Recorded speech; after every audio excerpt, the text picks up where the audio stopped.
This is the Snells Law Interactive Calculator, which solves refraction problems at interfaces between two optical media. The calculator has a drop-down menu for calculation mode with 6 options. Solve for refracted angle Th2, solve for incident angle Th1, solve for second medium index N2, solve for first medium index N1, calculate critical angle, and calculate Brewster's angle. For this demonstration, I'm using solve for refracted angle Th2.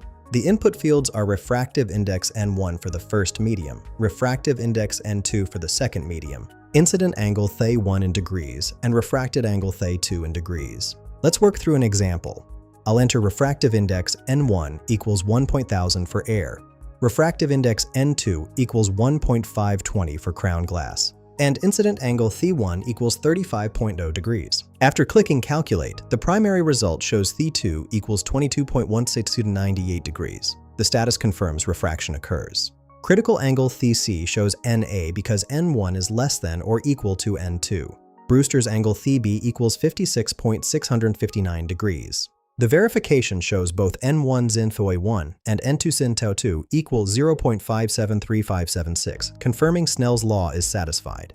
This tool streamlines optical calculations for lens design and fiber optics applications. Find the link in the description below.